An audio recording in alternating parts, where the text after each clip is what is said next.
السلام علیکم ورحمۃ اللہ وبرکاتہ۔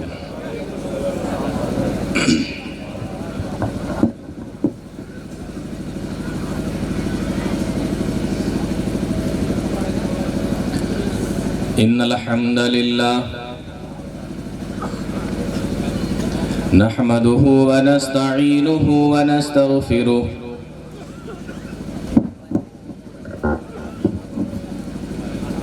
ونعوذ باللہ من شرور انفسنا ومن سیئات اعمالنا من يهده الله فلا مضل له ومن يضلل فلا هادي له وأشهد أن لا إله إلا الله وحده لا شريك له وأشهد أن محمدًا عبده ورسوله يا أيها الذين آمنوا اتقوا الله حق تقاته ولا تموتن إلا وأنتم مسلمون يا أيها الناس اتقوا ربكم الذي خلقكم من نفس واحدة وخلق منها زوجها وبث منهما رجالا كثيرا ونساء واتقوا الله الذي تساءلون به والأرحام إن الله كان عليكم رقيبا يا أيها الذين آمنوا اتقوا الله وقولوا قولا سديدا يصلح لكم أعمالكم ويغفر لكم ذنوبكم ومن يطع الله ورسوله فقد فاز فوزا عظيما أما بعد فإن خير الحديث كتاب الله وخير الهدي هدي محمد صلى الله عليه وسلم وشر الأمور محدثاتها وكل محدثة بدعة وكل بدعة ضلالة وكل ضلالة في النار أعوذ بالله السميع العليم من الشيطان الرجيم بسم الله الرحمن الرحيم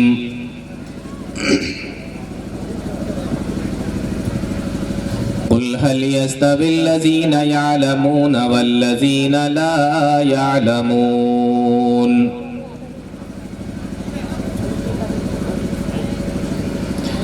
جناب صدر محترم، معزز علماء کرام، دور اور پاس سے تشریف لائے محترم سامعین، نوجوان ساتھیوں، پردہ نشین خواتین اور پیارے بچوں، حکم ہوا ہے تعلیم کی اہمیت، اس موضوع پر کچھ باتیں آپ لوگوں کے سامنے رکھی جائیں۔ موضوع انتہائی اہم ہے اور بہت ہی حساس بھی ہے۔ مجھ سے جب کہا گیا کہ آپ کو اس موضوع پر بولنا ہے، میں نے کہا تعلیم جیسی چیز پر مجھ جیسا طالب علم کیا بولے گا؟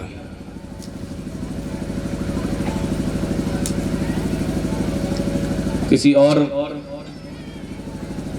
عالم سے کہیں وہ اس موضوع پر بات کر لیں، میرے لیے کوئی آسان سا موضوع چن دیجئے تاکہ میں کچھ بول سکوں۔ کہا کہ کمیٹی کا فیصلہ ہو چکا ہے اور آپ کو اس ٹاپک پر بولنا ہے۔ ٹھیک ہے، تو موضوع ہے میرا تعلیم کی اہمیت۔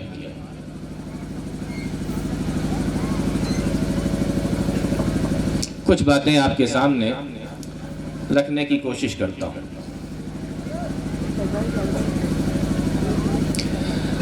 دنیا کے اندر ہر مسئلے کی وجہ، دنیا کے اندر ہر مسئلے کی وجہ جہالت، اور دنیا کے اندر ہر مسئلے کا حل علم ہے۔ اگر بات سمجھ میں نہیں آئی ہو تو دوبارہ سے دوہرا دیتا ہوں۔ بات آسان ہے، ایک لائن کی ہے، لیکن میرا پورا ٹاپک اسی کے اندر، اگر آپ غور کر لیں تو پورا ٹاپک سمجھ لو میں نے بیان کر دیا۔ دنیا کے اندر ہر مسئلے کی وجہ جہالت ہے، اور دنیا کے اندر ہر مسئلے کا حل علم ہے۔ لوگ باتیں کرتے ہیں کہ معاشرے کی اصلاح ہونا چاہیے۔ الحمدللہ اتنی شاندار کانفرنس، اتنا بہترین پروگرام جو آج آپ سن رہے ہیں، جس میں آپ آئے ہیں، اصلاح امت کانفرنس کے نام سے اس کو منعقد کیا گیا ہے۔ اور بھی پروگرام ہوتے ہیں، اصلاح معاشرہ کانفرنس اور اس طریقے کی چیزیں ہوتی ہیں۔ علماء آتے ہیں، اصلاح معاشرہ کے تعلق سے بہت ساری باتیں کرتے ہیں، بہت ساری چیزیں بتاتے ہیں۔ میں آپ سے صرف ایک بات اور کہنا چاہتا ہوں، اور اس بات کو آپ یقین کر لیں اور اس کی گانٹھ باندھ لیں۔ اگر آپ یہ چاہتے ہیں کہ معاشرے کی اصلاح ہو جائے، غور سے سنیے، سردی زیادہ ہے اور رات بھی زیادہ ہو گئی، چند باتیں بولوں گا، زیادہ نہیں۔ اگر آپ یہ چاہتے ہیں کہ معاشرے کی اصلاح ہو جائے، معاشرے کے اندر سدھار آ جائے، تو یقین کریں اگر آپ بغیر تعلیم کے معاشرے کے اندر سدھار لانا چاہتے ہیں، آپ سے زیادہ بے وقوف کوئی نہیں۔ معاشرے کے اندر تعلیم نہ ہو اور معاشرے کی اصلاح ہو، کتنی عجیب بات۔ معاشرے کی اصلاح چاہتے ہیں تو بغیر تعلیم کے معاشرے کی اصلاح نہیں ہو سکتی، تعلیم تو لانی پڑے گی، معاشرے کو پڑھا لکھا بنانا پڑے گا۔ اور ایک چیز اور سمجھے، دنیا کے اندر کوئی سی بھی قوم ہو، اگر اس کے پاس میں علم نہیں ہے، اس کے پاس میں فن نہیں ہے، علم و فن، اگر اس کے پاس، یہ وہ فن نہیں، دنیا کے اندر، جی دنیا کے اندر اگر کسی قوم کے پاس علم و فن نہیں ہے، وہ قوم تعداد میں کتنی ہی زیادہ کیوں نہ ہو جائے، آپ یقین کریں اس کی حیثیت دنیا کے اندر کچھ نہیں ہے۔ اس کی حیثیت کچھ بھی نہیں ہے اگر علم نہیں ہے، اور اس کی حیثیت اس مٹی کی طرح ہے جس کو ہوائیں یہاں سے وہاں اڑاتی پھرتی ہیں، کوئی حیثیت نہیں۔ یہی وجہ ہے کہ اسلام نے اپنے ماننے والوں کو پہلے دن سے،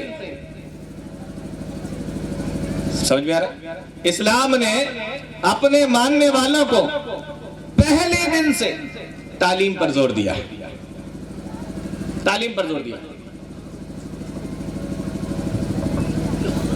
اور سنیں ذرا،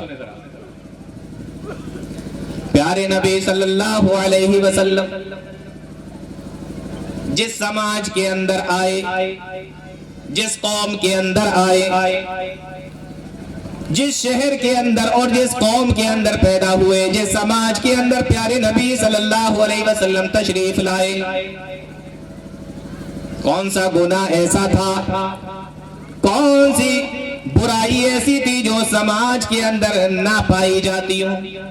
شرک عام تھا، سینکڑوں جھوٹے خداؤں اور جھوٹے معبودوں کی پوجا کی جاتی تھی، عبادت کی جاتی تھی، طاقت کی حکمرانی تھی، نہ جان محفوظ تھی، نہ مال محفوظ تھا، نہ عزت و آبرو محفوظ تھی۔ بے شرمی اور بے حیائی کا عالم یہ تھا کہ اللہ کا وہ پہلا گھر جو اللہ کی عبادت کے لیے بنایا گیا، وہاں مرد بھی اور عورتیں بھی برہنہ ہو کر، ننگے ہو کر اس کا طواف کرتے تھے، اور پورا معاشرہ جس کی لاٹھی اس کی بھینس کے اوپر چل رہا تھا، اتنا معاملہ خراب تھا۔ بظاہر دیکھنے میں ایسا معلوم ہوتا ہے کہ جب ایسا ماحول ہو تو اللہ تعالیٰ کی طرف سے پہلی وحی توحید کے بارے میں نازل ہونا چاہیے تھی، جس کے اندر توحید کو بیان کیا گیا ہو، جس کے اندر شرک کے تعلق سے بچایا اور ڈرایا گیا ہو، تاکہ لوگ شرک سے بچ جائیں، توحید کو ماننے والے بن جائیں۔ بظاہر ایسا معلوم ہوتا ہے کہ پہلی وحی دنیا کے اندر اصلاح سماج کے تعلق سے نازل ہونا چاہیے تھی، تاکہ معاشرے کے اندر اصلاح ہو جائے، تاکہ معاشرے کے اندر سدھار آ جائے، تاکہ معاشرے کے اندر سے بے حیائی اور برائی دور ہو جائے۔ بظاہر ایسا معلوم ہوتا ہے کہ اس طریقے کی وحی نازل ہونا چاہیے تھی کہ دنیا کے اندر سے ظلم ختم ہو جائے، عدل و انصاف کا بول بالا ہو جائے، دنیا کے اندر بھائی چارگی پیدا ہو جائے، اور معاشرہ امن کے اندر جینے لگے، معاشرے کے اندر امن پیدا ہو جائے۔ اس طریقے سے معلوم ہوتا ہے۔